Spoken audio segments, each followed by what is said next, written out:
On me demande souvent dans VIP comment je fais pour recruter mes invités. Eh bien, je vais vous répondre. Il y a d'abord la voie classique, c'est-à-dire contacter l'attaché de presse pour tel livre, telle pièce de théâtre, tel film en promotion. Il y a le réseau, c'est-à-dire les anciens invités qui ouvrent leur carnet d'adresses. Ils sont nombreux et je les en remercie. Et puis, il y a le coup de chance. Alors, le coup de chance, ça peut être par exemple de faire une émission pour KTO au Festival de la BD d'Angoulême et de tomber nez à nez avec un acteur qu'on admire et qui se trouve être également scénariste de bande dessinée. Et alors, l'animatrice de KTO demande à cet acteur si par hasard il accepterait de venir faire une émission VIP à KTO, le cœur battant. Et devant le oui spontané qui émerge de la bouche de l'acteur, elle ne peut que se pâmer et le remercier de venir dans VIP. Vincent Pérez, bonjour. C'est comme ça que ça s'est passé, notre rencontre. Magnifique, j'y étais. Ouais, c'est vraiment ce qu'on a vécu. Vous raconteriez pareil. Je me souviens très bien du moment. Voilà. Ouais, très bien. Et c'est vrai que vous avez dit oui spontanément pour venir sur une chaîne comme KTO, dans une émission comme VIP. J'ai compris après avoir lu vos trois tomes de bande dessinée, parce que c'est effectivement très relié à la spiritualité. Et donc, je pense que vous aussi, d'une manière ou d'une autre, vous êtes relié à la spiritualité. On en parlera. Je pensais que vous les aviez lus, donc. Ah, mais je les ai lus. Non, mais quand vous m'aviez proposé de venir, donc je voyais un lien. Non. Mais en fait, vous les avez lus Non, après, c'était mon côté midinette qui ressortait. Parlons d'abord de ce pourquoi on vous connaît peut-être plus principalement, qui est le cinéma, mais on apprendra dans l'émission que vous êtes également donc scénariste de bande dessinée, photographe aussi, ça c'est une partie très importante. On parlera de votre lien à la religion et notamment à la religion catholique. C'est vrai qu'on vous a découvert au cinéma dans des rôles, je crois que vous les regardez avec un petit peu de travers, ces rôles-là, aujourd'hui. Des rôles de jeunes premiers flamboyants. Je pense à Indochine, à Fanfan, à Cyrano de Bergerac. Après, vous êtes allé dans un cinéma, j'allais dire, plus sombre. Est-ce que c'est comme ça que vous analysez, en tout cas, votre parcours? Et est-ce que c'est ce que vous avez voulu faire? Commencer par quelque chose de très populaire. Il y a eu le Bossu, bien sûr. Et puis après, aller dans un cinéma peut-être plus... Les choses se sont entremêlées, en fait, parce que j'ai d'abord été au Conservatoire de Paris, où là, effectivement, j'ai joué pas mal de rôles de jeunes premiers. Ensuite, j'ai travaillé chez Patrice Chéreau, donc où là, on travaille des choses un peu plus sombres, dans un théâtre tenu par un immense metteur en scène. Un maître, oui. Un maître, un intellectuel. Et puis, et donc, du coup, dès le départ, il y a eu, dans ma scolarité, il y a eu un mélange des deux genres qui ensuite se sont, je dirais, mis en film avec effectivement mon début de carrière, Cyrano de Bergerac, Indochine. Mais bon, quand on regarde La Reine Margot, oui. Effectivement, c'est un rôle de jeune premier, mais dans un cinéma qui est quand même un cinéma d'auteur, à grand spectacle. Donc en fait, pour moi, j'ai jamais vraiment vu de différence. Vous n'avez jamais eu l'impression de faire le grand écart, vous, en tout cas? Non, par la suite, un petit peu plus. Par la suite, un petit peu plus. Mais toute ma carrière a été faite comme ça. Vous pouvez appeler ça des grands écarts. Moi, je pense plutôt de la curiosité. Et puis surtout, je ne suis pas du tout dans le jugement. Je ne suis pas quelqu'un de sectaire. Je ne sépare pas les choses. Je ne suis pas un esprit dogmatique. Donc, ça me ressemble. C'est une carrière qui me ressemble, qui déstabilise beaucoup les journalistes spécialisés. Tant mieux. Mais c'est une carrière qui me ressemble. C'est bien de prendre les gens à rebrousse-poil, non? C'est même pas une volonté, c'est tout simplement je suis comme ça. Je déteste la diabolisation de ce qu'on n'est pas, ou de ce qui ne ressemble pas. Vous avez parlé de vos années au conservatoire, ce sont donc des années plutôt théâtre, hein. On est d'accord. Vous n'y êtes pas beaucoup, même pas du tout revenu au théâtre. Est-ce que c'est une tentation que vous pourriez avoir oui. à plus ou moins long terme? Ah oui. J'ai l'impression d'être un traître. Ah bon? Dans le monde du théâtre. Oui, j'ai l'impression je le vis pas bien. Puis maintenant, j'ai tellement peur de retourner sur scène. Je sais même plus si j'en suis capable. Mais bien sûr que j'y pense. Et il y a un projet que, voilà, il faudrait juste simplement que je prenne la décision de le faire, de poser une date et puis d'y aller, quoi. Un texte que ma femme a écrit qui me plaît beaucoup, donc possiblement. Votre femme qui est actrice. Qui est actrice, mais qui est scénariste et qui est réalisatrice, qui va réaliser son premier film dans 2 mois, dans lequel je joue. Qui a écrit un très beau texte qui s'appelle Le temps qui passe. Ça, c'est un titre provisoire.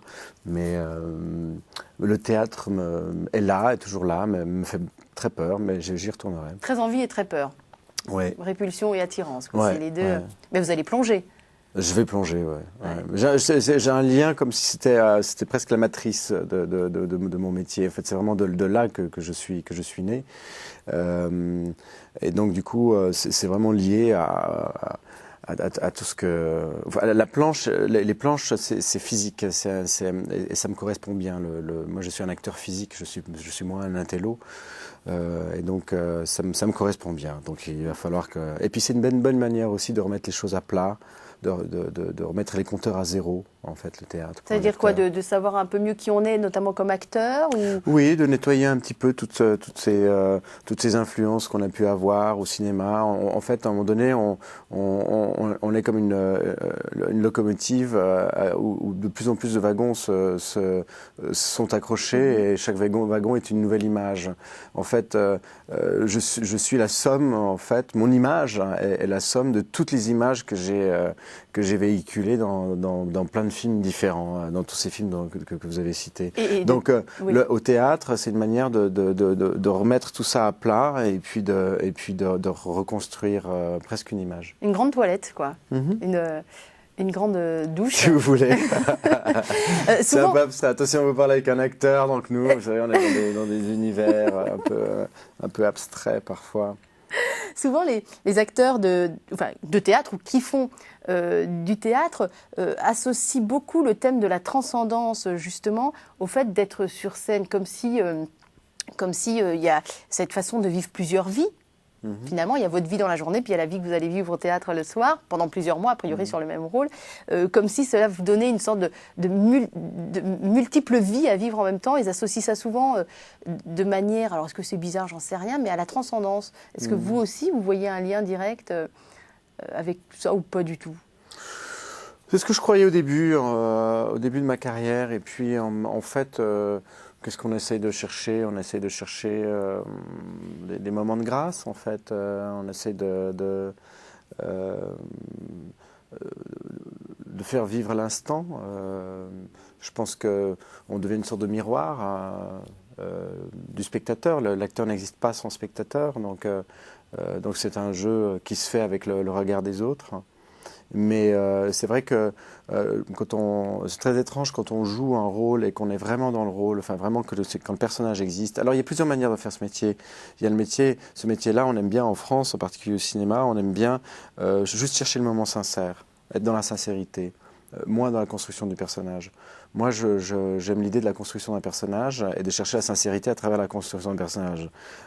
C'est l'école russe, c'est l'école de Stanislavski. L'école russe, bien. Ou l'école, ensuite Stanislavski a influencé, disons que Lee Strasberg, l'acteur studio, ses bases sont dans le théâtre russe et dans les écrits de Stanislavski. Donc la construction d'un personnage. Alors quand la construction d'un personnage est réussie, c'est vraiment le personnage qui fait le rôle. Et ça m'est arrivé quelques fois, rarement, d'arriver à ça. Par exemple, Ceux qui m'aiment prendront le train. Ah oui. J'ai vraiment l'impression que c'est pas moi. J'avais pas le sentiment que c'était moi qui jouais le rôle. C'était le personnage qui le faisait. Moi, j'étais juste derrière, je laissais faire. Parce que vous l'aviez très bien construit en amont aussi. C'est ça aussi. Construit en amont, exactement. Voilà. Ouais. D'accord. Et vous avez parlé du regard des autres. Comment on gère finalement le regard des autres quand le succès vous tombe dessus comme ça? Il y a un moment, il faut trouver un équilibre. Ça ne doit pas être très évident. Oui, c'est difficile hein, quand on est jeune, quand c'est la première fois que tout d'un coup il y a toutes ces attentions. On a l'impression que tout d'un coup on vous a donné une baguette magique et que tout ce que vous touchez appelle le désir des autres. Vous avez cette impression-là, à un moment donné, quand ça commence, quand tout le monde vous veut, quand tout le monde vous envoie des scénarios, quand on construit des films autour de vous, qu'on trouve des financements, qu'on trouve des millions d'euros pour fabriquer un film autour de vous. Effectivement, il est difficile de ne pas se croire, tout d'un coup, être un élu. Et donc très vite on se rend compte en fait que c'est vraiment le travail, que c'est vraiment les choix, que c'est vraiment la réflexion sur son métier qui fait que, et puis de la chance en fait, il faut aussi de la chance, du travail et de la chance. Charlie Chaplin disait qu'il fallait 98% de travail et 2% de chance. Je pense que sans les 2%, c'est un peu compliqué de réussir dans ce métier. Oui. Alors moi, je suis passé par pas mal d'étapes déjà, voilà, où le désir est parti, où la baguette magique, je ne l'avais plus, elle est revenue, ensuite elle repart. Dans notre métier, on appelle ça la carte. Quelqu'un qui a la carte ou qui ne l'a pas. Alors il y a la carte, la gold card, il y a la platinum, il y a dans nos métiers. Donc celui qui a la platinum, c'est qu'il est super, il a beau faire ce qu'il veut, on aimera, on le respectera, il aura des bonnes critiques et le public ira le voir.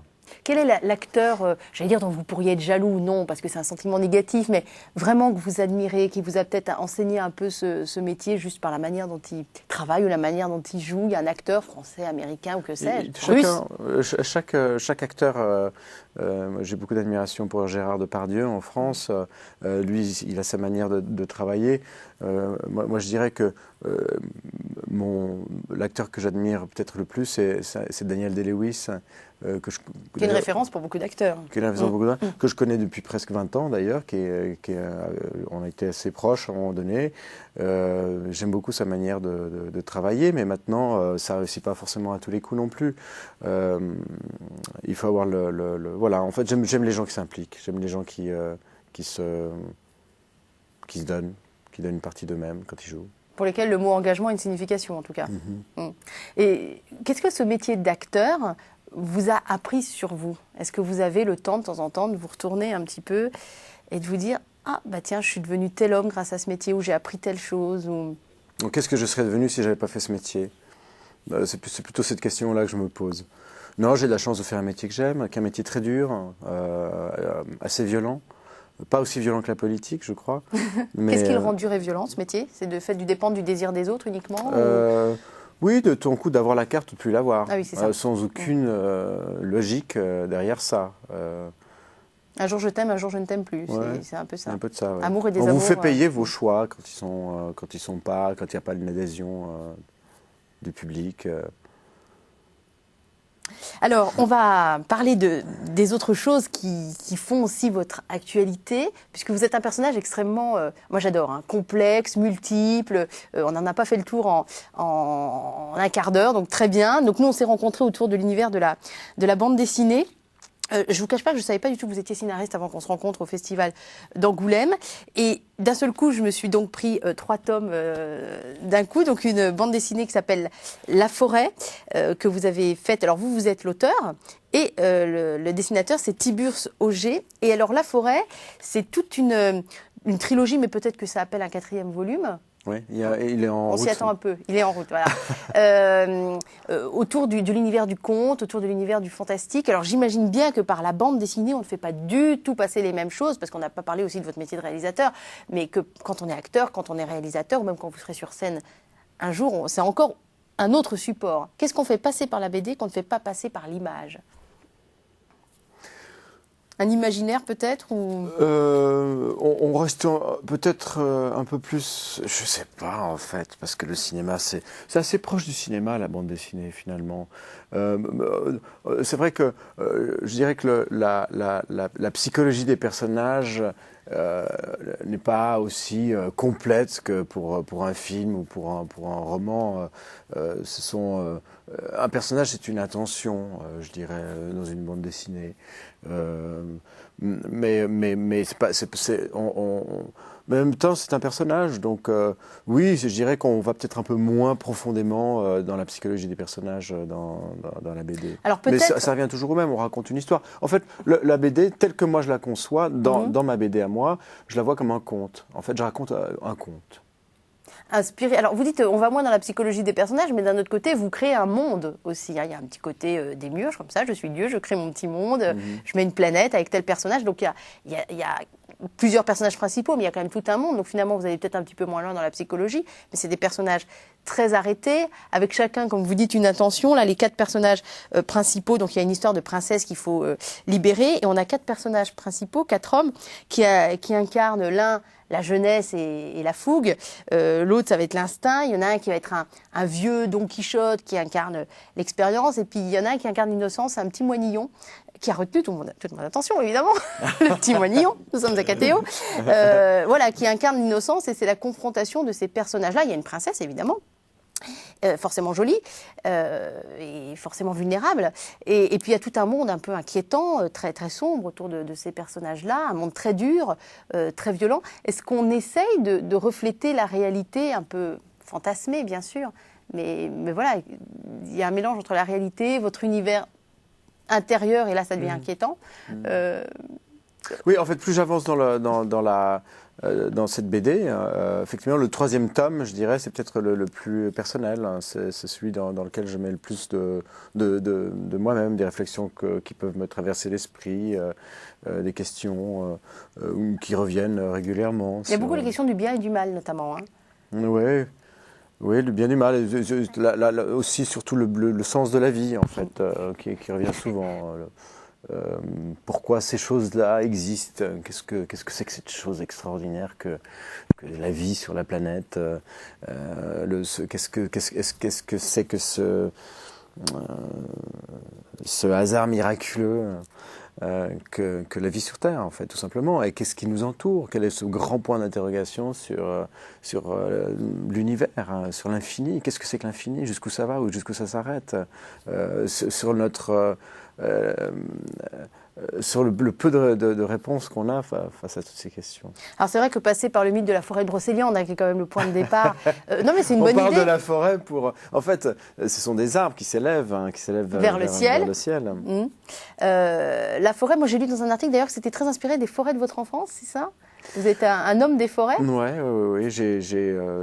C'est vraiment dans les forêts que mon esprit pouvait se libérer.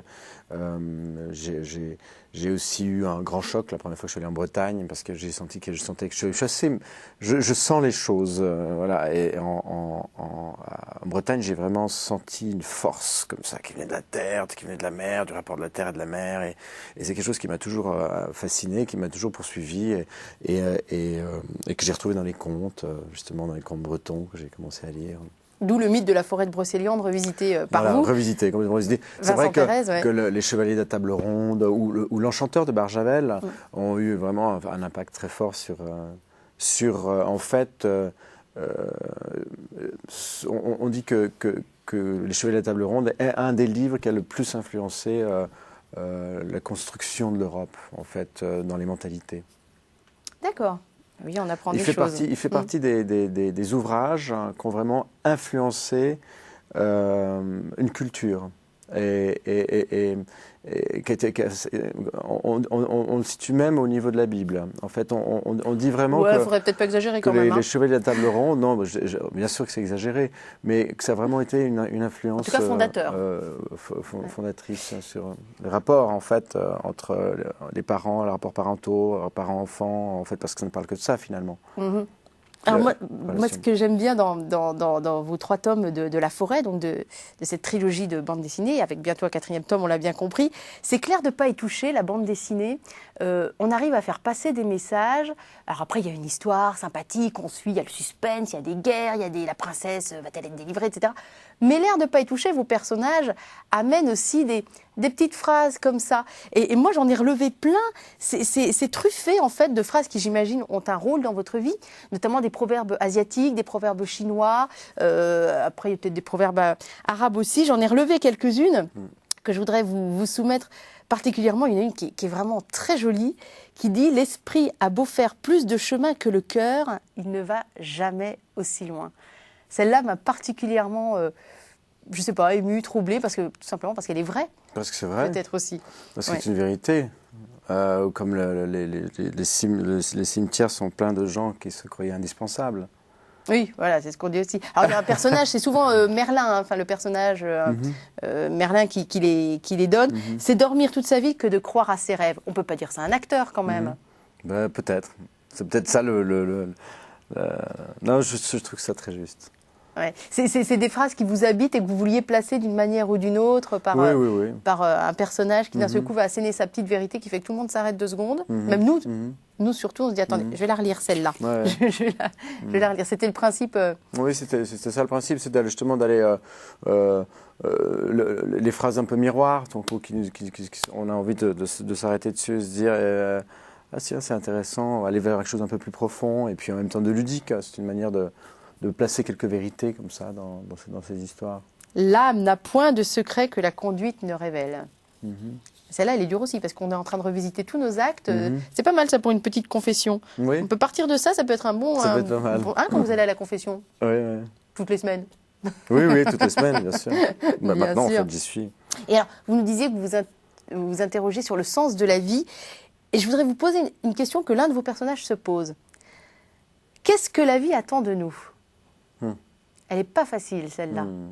Mais en même temps, j'ai aucun scrupule à vous la poser parce que c'est vous qui la posez. Alors, qu'est-ce que la vie attend de nous, Vincent Pérez ? Je n'ai pas la réponse, moi. Je pose des questions. Non, j'ai pas du tout cette réponse-là. Effectivement, je pense que déjà, chacun, nous sommes parents, donc la vie attend de nous qu'on s'occupe de nos enfants et qu'on leur permette de pouvoir être suffisamment, je dirais, j'aime pas le terme, mais armé pour faire face à la vie. Est-ce que le fait d'être père, est-ce que la paternité vous a bien sûr fait voir la vie différemment, ça j'en doute pas une seconde, mais est-ce que ça vous a notamment changé dans votre manière d'être acteur, dans votre manière d'aborder votre métier d'acteur ? Certainement, vu que c'est notre vie, c'est toutes les influences, c'est notre quotidien qui nourrit en fait notre approche du métier. Mais c'est sûr que les enfants m'ont transformé, oui. Ça m'a un petit peu plus ancré dans la réalité. Alors rappelons que Vincent Pérez est père de 4 enfants, 3 biologiques et puis une belle-fille, qu'il a la chance d'avoir des jumeaux notamment, nous savons tous les deux ce que c'est, et il survit lui aussi, vous voyez, ça se fait. Alors, je voudrais vous parler du tome 3, qui effectivement est celui qui m'a le plus marqué, La forêt, A vida y a muerte, à la vie et à la mort en espagnol. Et alors, pour tous ceux qui ont l'album chez eux, alors vous prenez la page 16, et page 16, on a notre petit moinillon.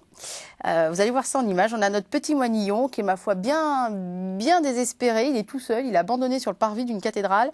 Et puis, il y a toute une bande de mendiants, de gueux. Enfin, je dis pas ça de manière péjorative, mais ils sont quand même pas très sympathiques. Et il y en a un qui lui dit... Ils ont souffert. Ils ont souffert, voilà. Ils ressemblent plus d'ailleurs à des morts vivants qu'à des vivants tout court. Je t'ai entendu, tu veux un miracle ? Mais les miracles n'existent pas, ils ne sont qu'inventions des hommes. Si ton Dieu existe, pourquoi il a inventé la souffrance ?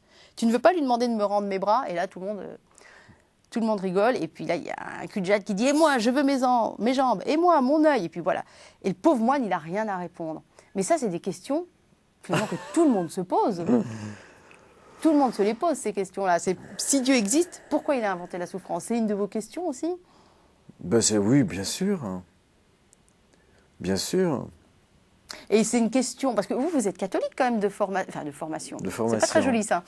On peut le dire.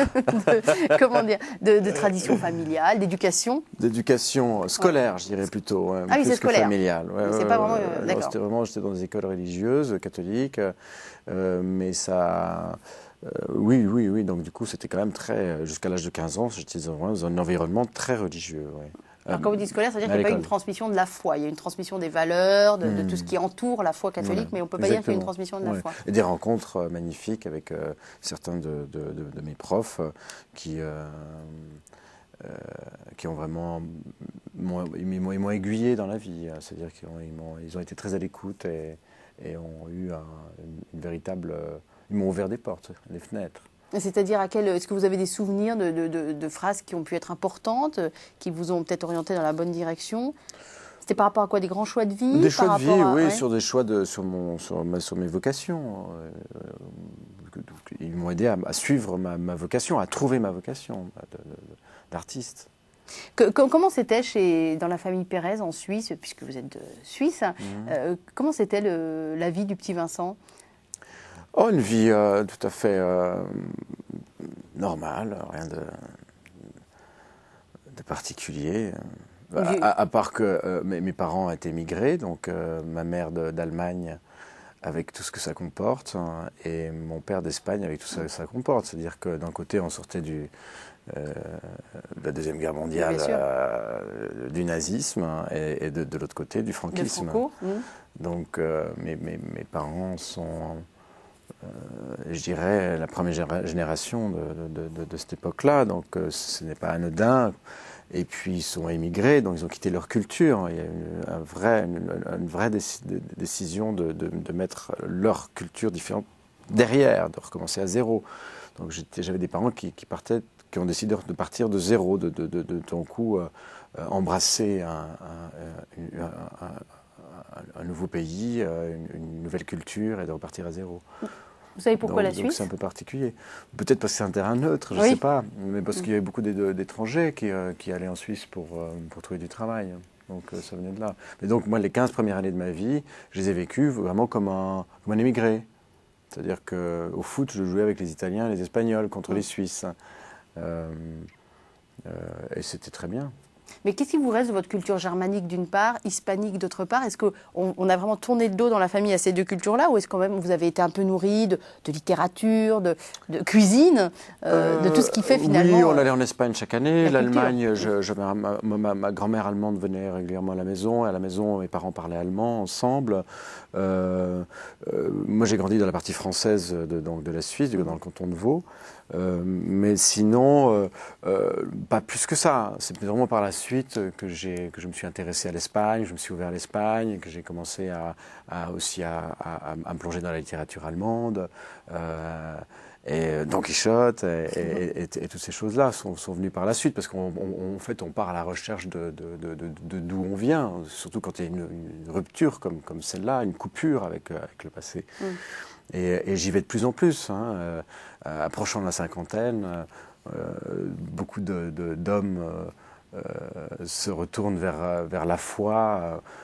Moi, je me retourne vers mon passé pour essayer de comprendre d'où je viens, qui je suis encore, malheureusement, parce qu'on ne m'a pas donné toutes les clés. Toutes les clés, oui, exactement. Mais à vous entendre, on a plus l'impression quand même que ce multiculturalisme est plus une richesse qu'une souffrance quand même. Ah oui, c'est merveilleux. Non, c'est merveilleux. Ah, c'est formidable. Moi, je regarde mes enfants, ils sont... eux, alors je ne sais pas comment ils vont faire pour s'en sortir, parce qu'ils sont un quart sénégalais, un quart espagnol, un quart français, breton d'ailleurs, et un quart allemand. Donc c'est... c'est merveilleux. C'est merveilleux. Un quart sénégalais, c'est par votre femme. Pas ma femme, exactement. Précisons-le. Ouais. Ouais. Et quand vous étiez petit, vous vouliez déjà faire acteur, ou vous aviez d'autres rêves? Non, c'est venu assez tôt en fait. La photographie aussi est venue assez tôt. Alors, la photographie, on en reparlera. Effectivement, c'était votre premier métier. Ouais. Alors, revenons à la bande dessinée. Alors, pour tous ceux qui ont encore l'album, donc le tome 3 de La Forêt, je vous convie maintenant à la page 30. Il y a un moment vous parlez des moments de grâce. C'est un mot qui revient souvent dans votre bouche, ça. Les moments de grâce. Et je trouve qu'il y a vraiment un très joli moment de grâce. C'est la nuit, il y a un feu de camp. On est à la veille d'un grand assaut lors d'une guerre qui va être meurtrière. Et les ennemis ont décidé de se parler, enfin de se mettre autour d'un feu pour discuter avant. D'abord, l'idée est très, très jolie. Et alors, on a le vieux guerrier qui dit, évidemment, j'ai retrouvé les phrases qui avaient un lien direct, évidemment, avec la thématique de notre chaîne. Il discute un peu de la vie et de la mort, de Dieu, etc. Et il y en a un qui dit, comme on dit chez vous, en parlant à un guerrier arabe, je crois, le visible est à nous, le caché est à Dieu. Ça aussi, mon Dieu, quelle jolie phrase. Quelle jolie phrase. Elle vous inspire quoi, vous?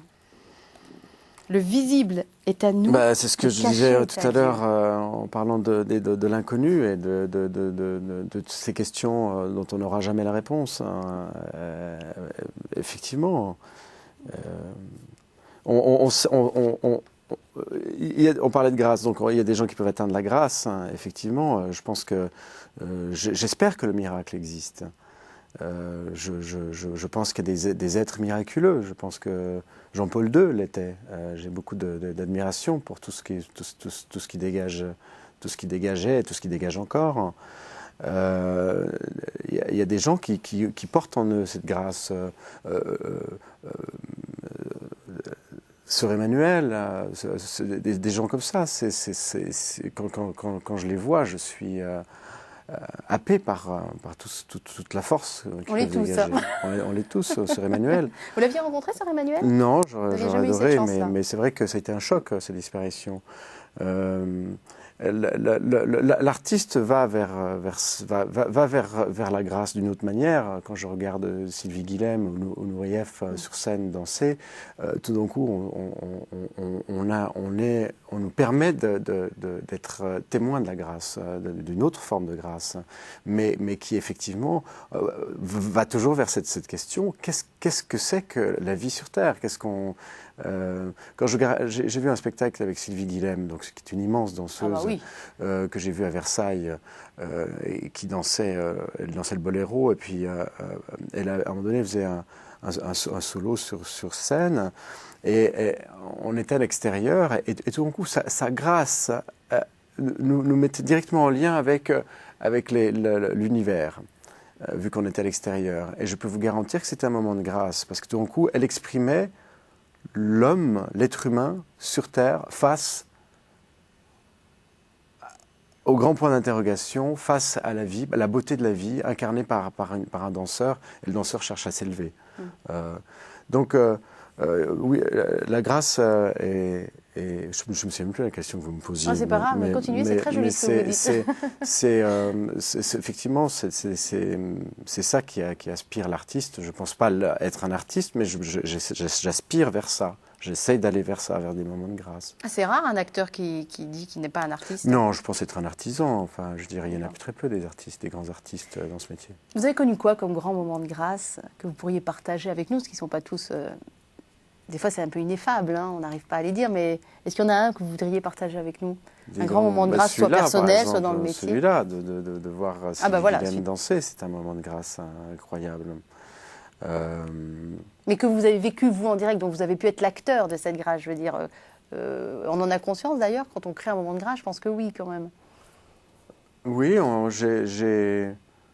j'ai eu ça dans mon métier, des petits moments comme ça qui sont un peu fugitifs. Je me souviens, je prends un petit exemple qui est anodin, mais qui pour moi était fort, puis vu qu'on est dans une émission sur une chaîne religieuse. J'ai tourné à Indochine et on allait, d'ailleurs comme dans le film, à un moment donné, dans ma fuite avec l'actrice Linda Pham, on traverse sur des rizières et on passe par-dessous, c'est une sorte de petite barque et on passe entre des montagnes et on sort et puis ensuite il y a des pagodes, on retrouve des pagodes et on va se cacher dans ces pagodes-là. Et en fait, le lieu pour rejoindre ce lieu, il fallait vraiment faire ce parcours-là. Donc on passait effectivement sur une petite barque sur des rizières, on traversait une montagne, des grottes comme ça, avec une femme qui pagayait avec ses pieds et qui nous racontait des choses que je ne comprenais pas. Et puis on arrive sur ces pagodes. Et là, on attend le soir, la nuit tombe, et le metteur en scène me dit, voilà, j'aimerais faire un gros plan de toi et j'aimerais que tu te lâches et que tu pleures. C'est pas dans le scénario, mais j'aimerais que tu donnes un moment comme ça, où autant d'un coup tes barrières tombent et c'est juste toi. Voilà, dans ce lieu incroyable au fin fond du monde. Je dis bon d'accord, très bien. Donc je rentre dans une pagode on était juste devant la pagode. Ils commencent à installer les lumières. La lumière m'éblouit. Je rentre dans dans cette pagode. Et puis je vois pas où je suis, vu qu'il fait une nuit complète à l'intérieur. Je m'assieds où je peux m'asseoir. Et puis je reste en essayant d'aller chercher au fond de moi-même un moment d'émotion. Et à ce moment-là, j'entends des voix dans la pénombre. Et je me rends compte en fait qu'en face de moi, il y a une trentaine de femmes qui sont en train de prier, à même le sol. Et que j'étais assis entre deux grands Bouddhas. Une des femmes me tire par le bras et m'assied au milieu d'elle, en position de tailleur, en position de prière. Et elles m'ont accueilli en leur sein. Et j'ai eu un grand moment de chaleur, où d'un coup j'ai fait d'être accueilli de cette manière-là, de manière tellement impromptue. Que effectivement, quand quelques minutes plus tard, quand l'assistant est venu me chercher pour tourner le plan, j'ai fondu en larmes parce que je venais de traverser un moment de grâce. Ah oui, c'est un joli moment. Merci de l'avoir partagé avec nous. Alors justement, on parlait de danse avec Sylvie Guilhem. Je vous ai demandé d'apporter un extrait de lecture. On va rester dans la danse, on va rester dans la grâce avec un roman de Colum McCann qui s'appelle Danseur. Alors pourquoi ce roman et pourquoi le passage Colum McCann? Oui, c'est pas le plus petit écrivain qu'on ait sur Terre non plus. C'est bien, vous allez dans les valeurs sûres. C'est bien parce que en fait, ce que la grâce provoque, vu que c'est un peu la thématique de cette émission, c'est en fait le livre s'ouvre sur, donc on est en 1961, l'Opéra de Paris. Et en fait, tout ce qui a été lancé sur scène alors de la première saison de Nureyev, tout ce qu'on a retrouvé sur scène, alors c'est un peu long, mais il y a eu un inventaire qui a été fait, en fait, sachant que le livre est une biographie.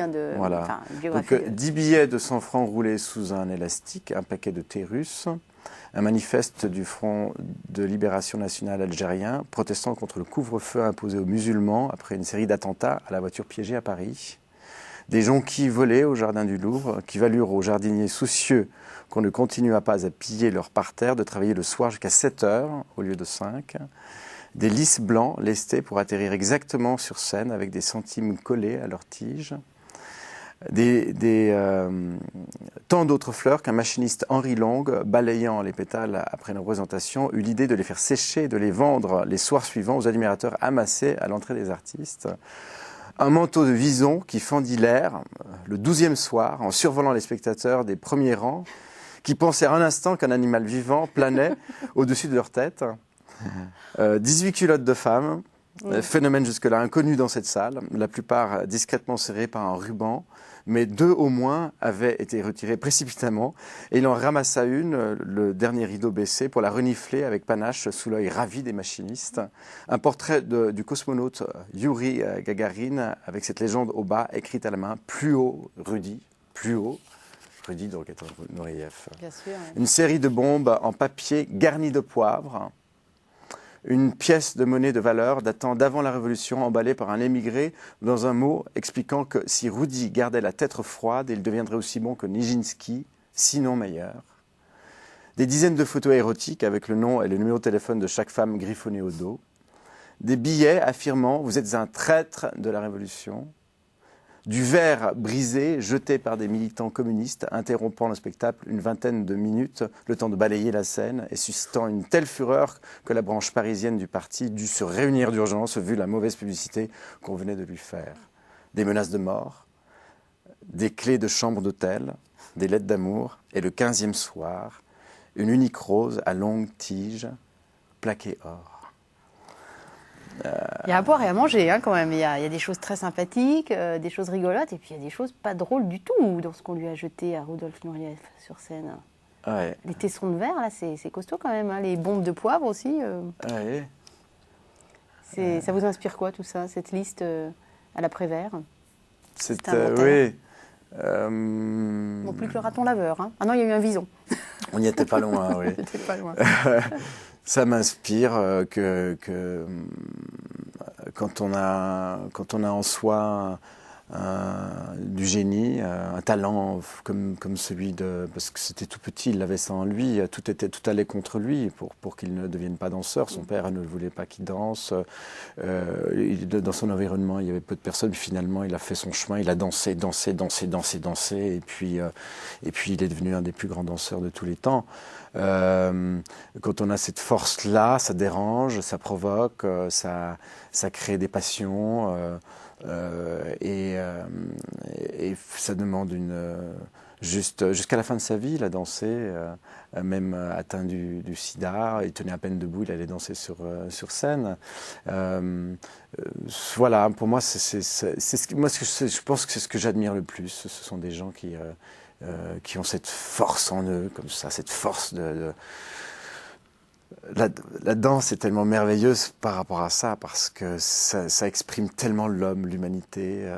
Vous disiez que vous étiez un acteur très physique, donc on comprend que vous vous retrouviez dans les danseurs, mais ça veut dire qu'au fond de vous, quelque part caché en vous, il y aurait eu le rêve éventuellement d'être danseur. Est-ce que ça aurait pu être un souhait? Ah oui, ça m'aurait bien plu. Ouais. Je regrette beaucoup de ne pas avoir fait de la danse. Est-ce qu'il est trop tard? On a bien vu Juliette Binoche danser sur scène, je crois, l'année dernière.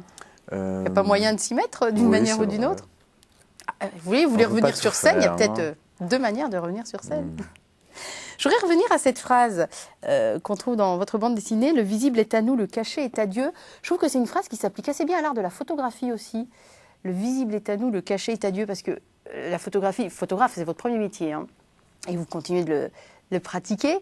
Est-ce que c'est pas ce qu'on cherche à travers la photographie, qui est une image arrêtée, on est bien d'accord, alors que vous êtes plutôt dans l'image mobile d'habitude, c'est de révéler par une image arrêtée quelque chose de caché que nous, on ne verrait pas, mais que vous, qui avez cette sensibilité, qui avez un œil, voyez. Est-ce que c'est le but un peu du photographe?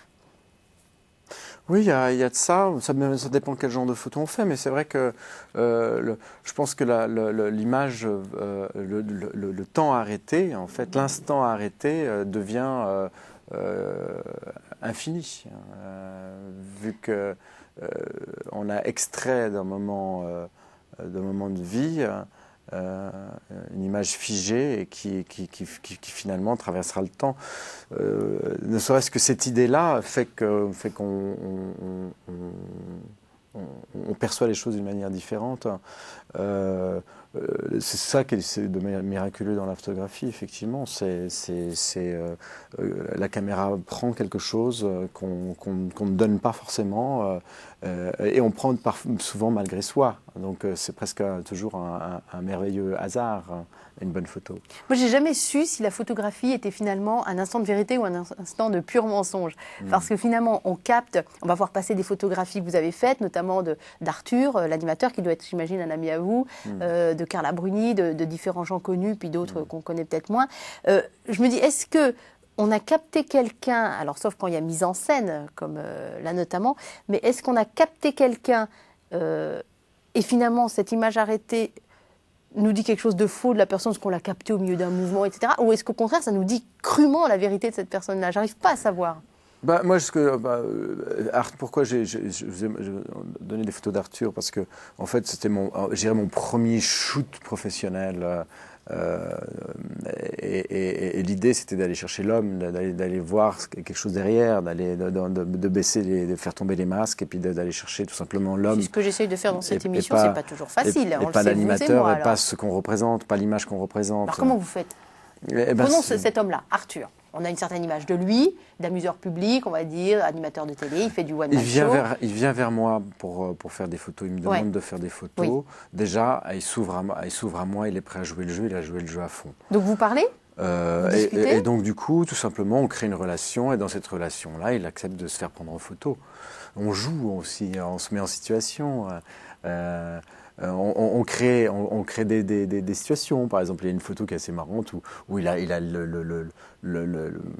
comme s'il venait de se battre. Côté boxeur. Il est complètement amoché avec le sang qui coule.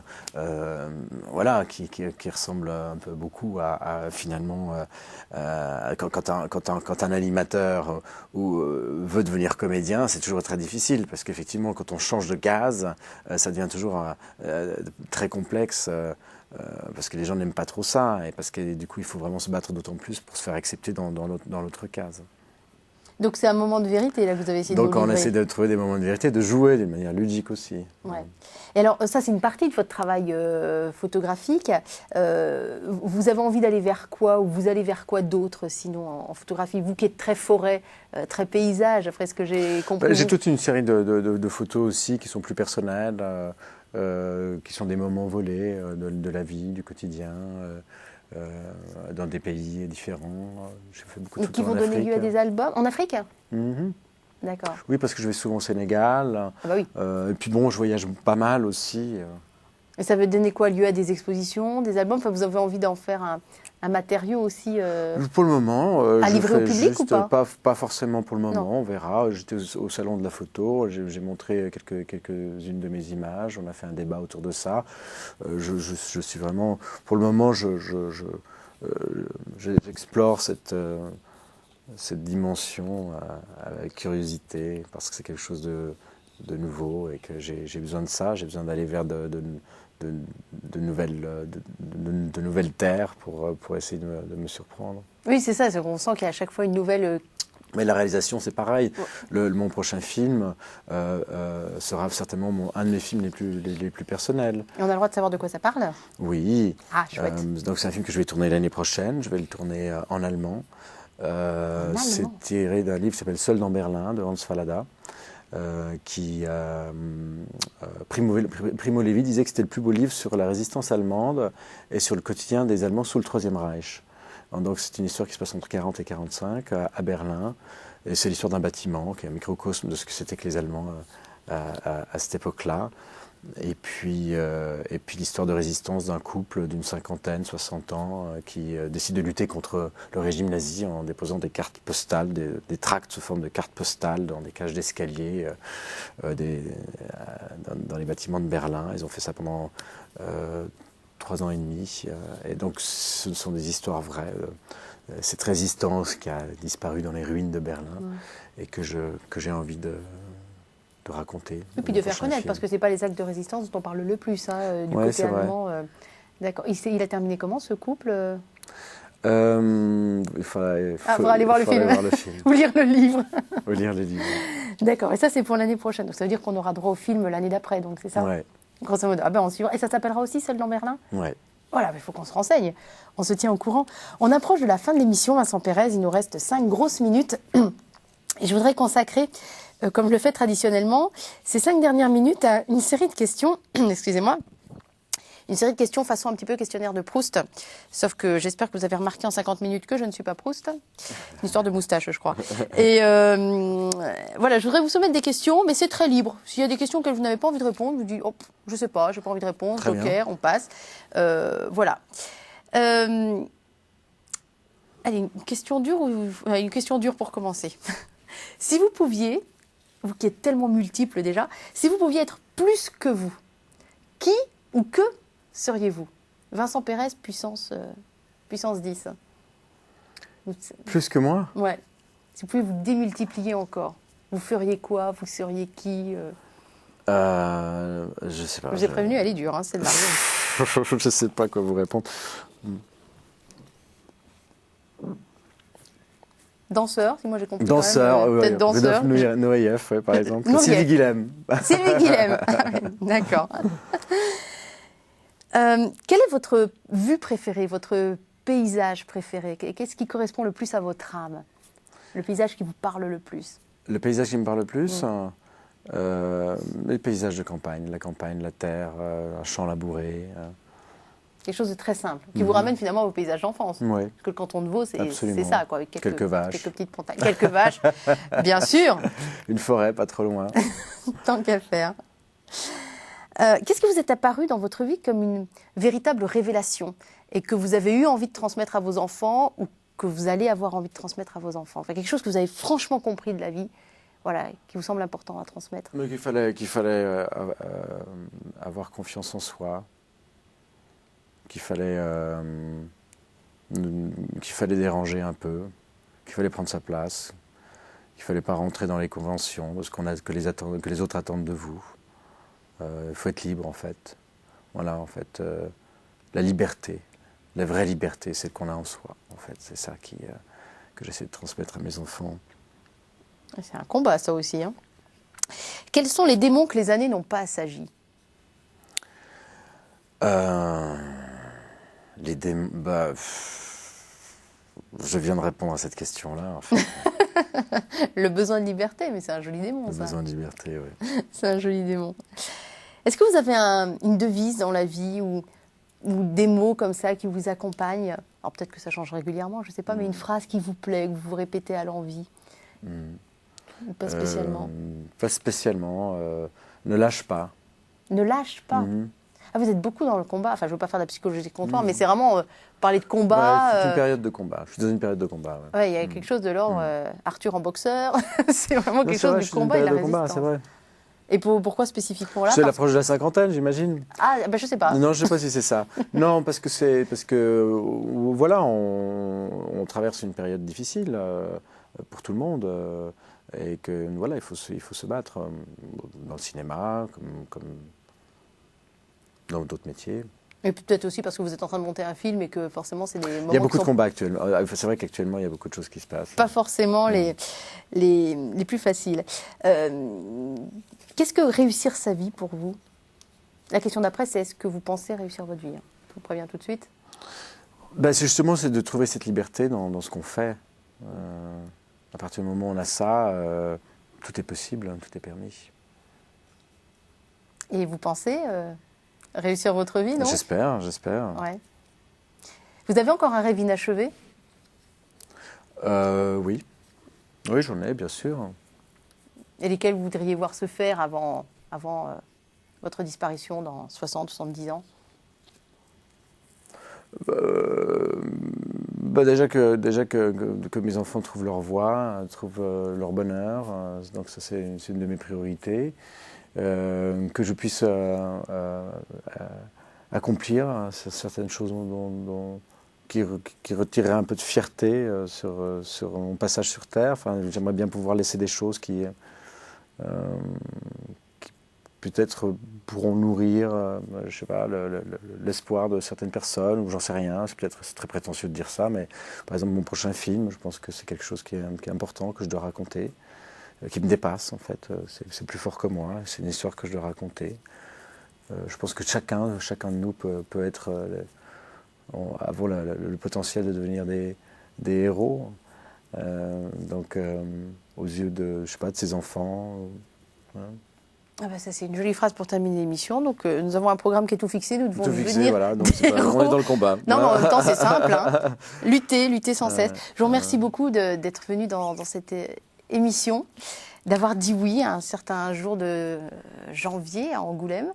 Et puis, on vous souhaite plein de choses, plein de succès pour vos BD, que ce film se fasse bien, dans les conditions que vous souhaitez, que le cap de la cinquantaine se passe bien, ça va aller. Écoutez, on a encore un peu de temps. Vous inquiétez pas, oui, c'est vous qui en parlez tout le temps. Alors, moi, je ne me serais jamais permis. J'ai bientôt 46 ans. Oh, ben ça va. Ça va. Oh là là, de quoi nous parle-t-il? D'accord. En tout cas, très bonne continuation à vous. Merci beaucoup. Merci.